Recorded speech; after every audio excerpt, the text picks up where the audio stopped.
Por que você não arruma emprego?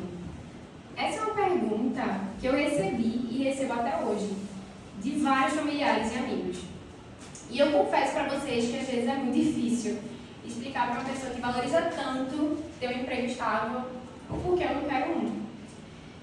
E não me entendam mal, não é que eu não queira trabalhar, tá? Porque eu trabalho, e muito. Para quem não me conhece, meu nome é Gabriela Carneiro, eu tenho 28 anos e eu sou empresária. E eu nunca tive um emprego. Desde cedo, a gente recebe aquele velho e bom conselho.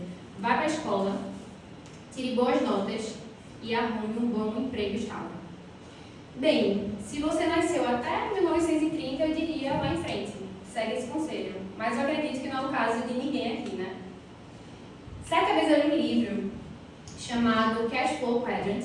Esse livro é do mesmo autor de um best-seller, que eu acredito que muitos de vocês devem conhecer, que é Pai Rico, Pai Pobre.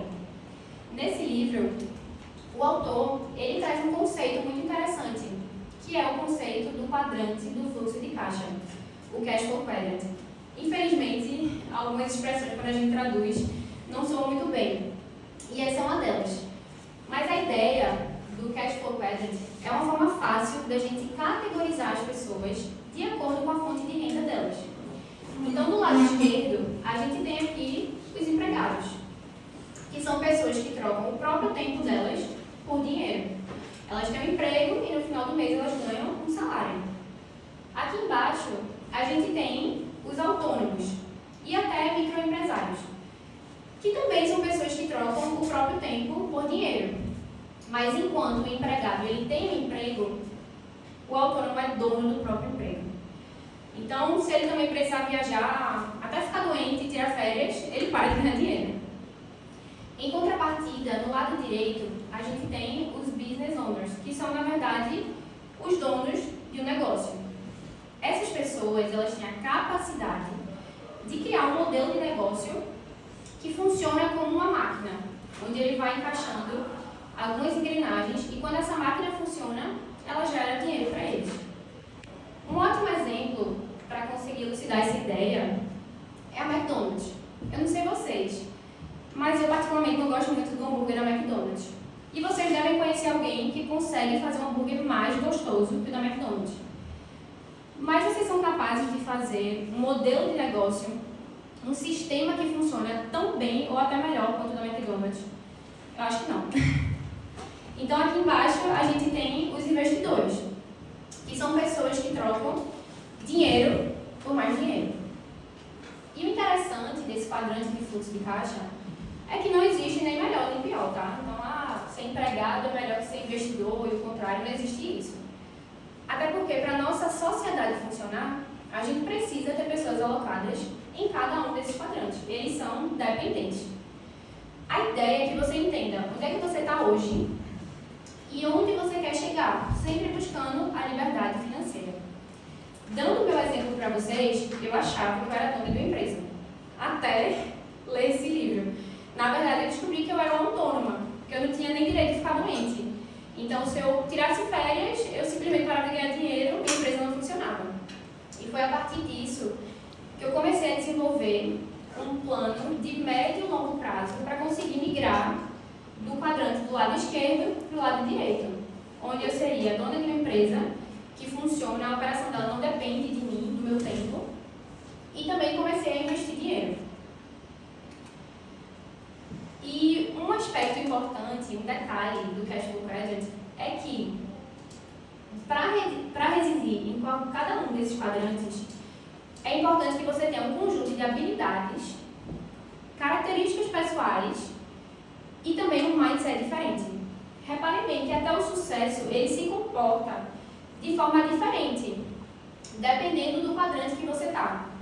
Se você está do lado da esquerda, quanto mais sucesso você tem, mais trabalho duro e menos tempo você tem para se dedicar à sua vida pessoal, à sua família. Um exemplo é um empregado.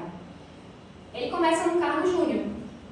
Ao longo do tempo ele vai sendo promovido, ganha mais dinheiro, mas ganha mais responsabilidade. Consequentemente, ele tem que se esforçar mais ainda.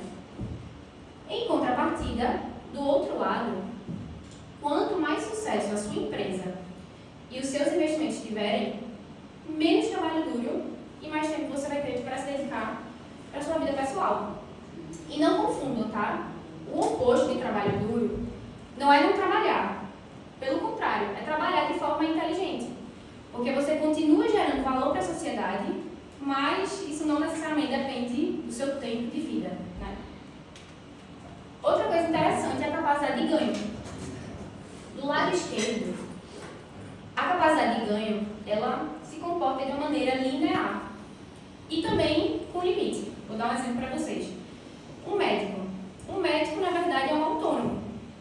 Ele ganha dinheiro fazendo consultas e ele não consegue criar mais tempo na agenda dele para atender mais pacientes. Ah, Gabi, mas ele pode cobrar mais na consulta? Pode, mas isso ainda cresce de uma forma linear e ainda tem um limite. Já do lado direito, um exemplo de um dono de empresa é o brasileiro mais rico do mundo, que ele fundou o Facebook junto com o Mark Zuckerberg e hoje ele tem uma fração dessa empresa e ele é simplesmente bilionário. Outro exemplo de investidor, se você comprou um Bitcoin em 2010, onde as pessoas trocavam um Bitcoin por 2 pizzas e hoje você tem um Bitcoin, você é rico. Porque um Bitcoin hoje, em 2025, está valendo aproximadamente 600 mil reais. Mais uma coisa interessante é o mindset. Enquanto as pessoas do lado esquerdo valorizam muito segurança.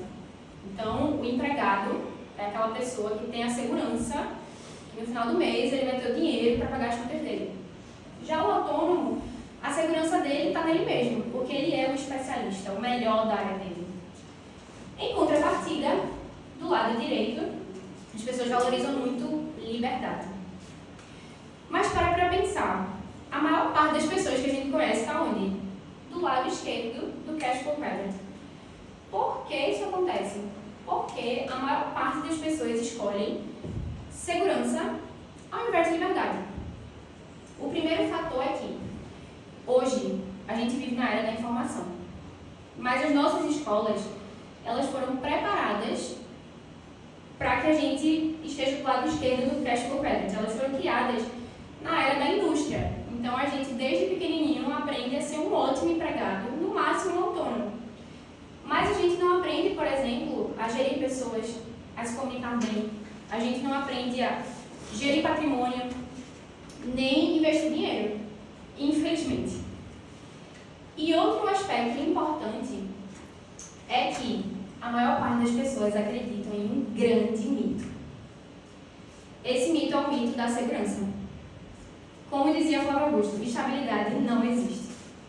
A verdade é que muitas pessoas se escondem na ilusão de que elas estão seguras.